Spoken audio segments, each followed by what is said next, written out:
గురుభ్యో నమ. శ్రీ మహాగణాధిపతయే నమ. శ్రీ సరస్వత్యే నమ.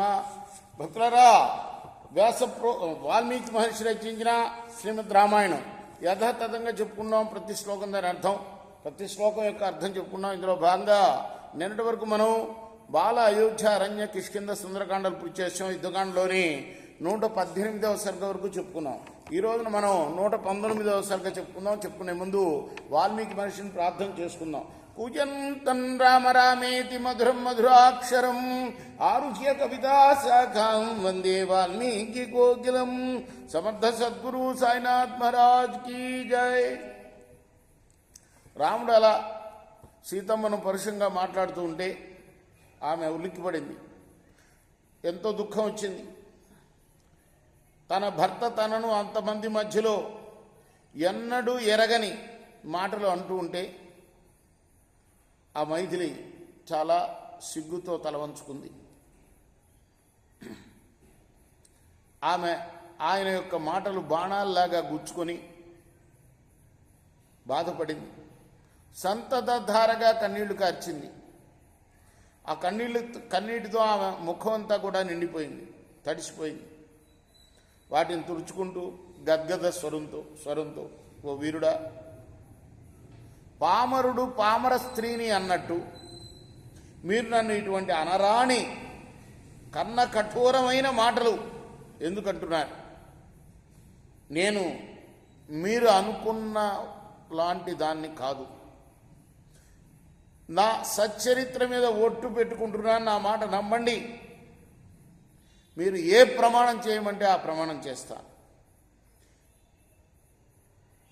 ఎవరెవరో స్త్రీల దుర్వృత్తిని బట్టి నన్ను మీరు సందేహించవద్దు. మీరు నన్ను పరీక్షించండి, మీ సందేహం వదిలిపోతుంది. ప్రభో, నేను వివశను అయినప్పుడు రావణుడు నా దేహాన్ని స్పృశించాడు. అప్పుడు కూడా నేను అంగీకరించలేదు.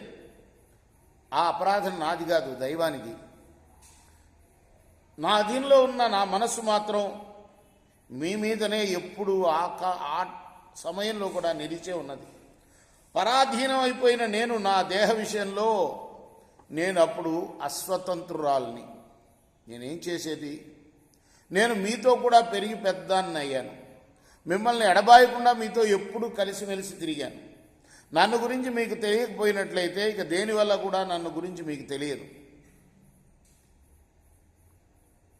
నేను శాశ్వతంగా హతం అయిపోయాను.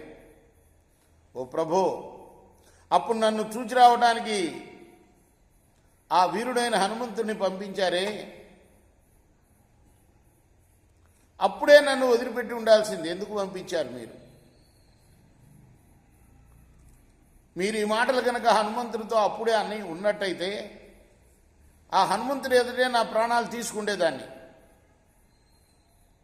ఈ వృద్ధాశ్రమంతా మీకు లేకపోయేది. నిష్ప్రయోజనంగా మీ మిత్రులందరూ కష్టపడిసి వచ్చేది కాదు కదా. ఓ నరసార్థులమా, కోపంలో ఉన్న మీరు ఒక అల్పుడిలాగా నన్ను మాటలన్నారే, స్త్రీనేనే కదా. మీరు అందరి నడత తెలిసిన వాళ్ళు. నేను జనక మహారాజు కూతురునే కానీ వాస్తవానికి భూమిలోంచి పుట్టిన దాన్ని. అది మీరు ఆలోచించలా. నా సద్వర్తనాన్ని మీరు గమనించలా.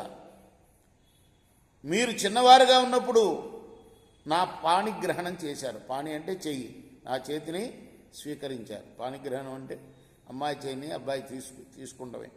అప్పుడు మీరు చేసిన ప్రమాణం ఇప్పుడు కాకుండా పోయింది.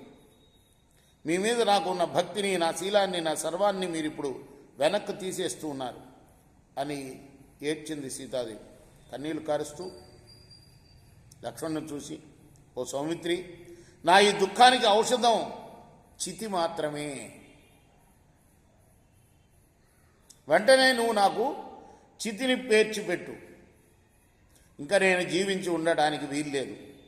నా పాతివ్రత్యాది గుణాలకు సంతోషించకుండాను, నన్ను మెచ్చుకోకుండాను నన్ను ఈ మహాజన మధ్యంలో నా పెనిమిటి వదిలిపెట్టాడు. అగ్నిప్రవేశం చేయడం కన్నా నాకు ఇప్పుడు వేరే గతి లేదు అని చెప్పింది. సీతాదేవి చెప్పిన ఆ మాటలు విని లక్ష్మణుడు పరమ దీనుడైపోయి రాముడు ముఖం వంక చూశాడు. అతని అభిమతాన్ని తెలుసుకున్నాడు. వెంటనే రాముడి సమ్మతితో చితిని పేర్చాడు. అప్పుడు ఆ వైదేహి తలవంచుకొని మెల్లమెల్లగా రాముడికి ప్రదక్షిణం చేసింది. భగభగ మంటలు మండుతూ ఉన్న ఆ చితి దగ్గరికి పోయింది. అప్పుడు ఆ మైథిలి దేవబ్రాహ్మణులు ఉద్దేశించి నమస్కారం చేసింది. చేతులు జోడించి అగ్నిహోత్రాన్ని సమీపించి, ఓ అగ్నిహోత్రుడా, నువ్వు లోకసాక్షివి. నా మనస్సు ఎప్పుడు కూడా నా పెనిమిటి మీదనే నిలిచి ఉన్నది, అన్యత్రా ఎప్పుడూ చెలించలేదు. ఇది వాస్తవం అయినట్లయితే నన్ను నీవు అన్ని విధాలా రక్షించు. ఓ లోకసాక్షి, నా ప్రవర్తనం పరిశుద్ధమైనది అయినట్లయితే, రామప్రభు నన్ను గురించి అనుకుంటూ ఉన్న దోషం నాలో లేకపోయి ఉన్నట్లయితే నన్ను రక్షించు. మనస వాచ కర్మణ నేను ఆ సర్వధర్మజ్ఞుణ్ణి, ఆ రామప్రభువుని అతిక్రమించకుండా ఉన్నట్లయితే, ఓ అగ్నిహోత్రుడా, నన్ను అన్ని విధాలా రక్షించు. భగవంతుడైన సూర్యుడు, చంద్రుడు, వాయువు, దశ దిశలు, అహోరాత్రాలు, ప్రాతస్సాయం సంధ్యలు, ఈ పృథివీ నేను గనక పతివ్రతనని నమ్మినట్లయితే, ఓ అగ్నిహోత్రుడా, నన్ను రక్షించు అని చెబుతూ ఆ అగ్నిహోత్రానికి ప్రదక్షిణం చేసింది. అప్పుడు ఆ వైదేహి తన దేహం మీద ఏమాత్రం ఆసక్తి లేని అంతరాత్మతో భగభగ మంటలు మండుతూ ఉన్న అగ్నిహోత్రంలో ప్రవేశించింది. తప్త కాంచన భూషణాలు ధరించిన ఆ తప్త నభ హేమాభ సీతాదేవి సమస్త లోకాల వారు చూస్తూ ఉండగా భగభగమని మంటలు మండుతూ ఉన్న అగ్నిహోత్రంలో పడిపోయింది. పవిత్రమైన ఆజ్యాహుతిలాగా అగ్నిహోత్రంలో పడుతూ ఉన్న మహాభాగను సీతాదేవిని ముల్లోకాల వాళ్ళు చూశారు. యజ్ఞంలో మంత్రపూర్వకంగా వేల్చే ఆజ్యధారలాగా, ఆజ్యం అంటే నెయ్యి, మంటలు మండుతూ ఉన్న అగ్నిహోత్రంలో ఆ పూజ్యురాలు సీతాదేవి పడడం చూసి దేవాంగనులందరూ కూడా పెడబెబ్బలు పెట్టారు.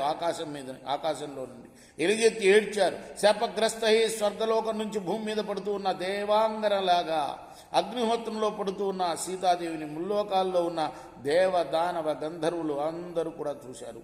సీతాదేవి అగ్ని ప్రవేశం చూసి అక్కడ జనసమూహం భయపడిపోయింది, వ్యాకుల పడిపోయింది. బాలురు వృద్ధులు హడలిపోయారు. రాక్షసులు వానరులు ఆశ్చర్యపోయి పెద్ద పెట్టున హాహాకారాలు చేశారు. ఇది రామాయణంలోని యుద్ధకాండలోని 119వ సర్గ. రేపు మనం 120వ సర్గ చెప్పుకుందాం. కృష్ణార్పణమస్తు. సాయి కృష్ణార్పణమస్తు.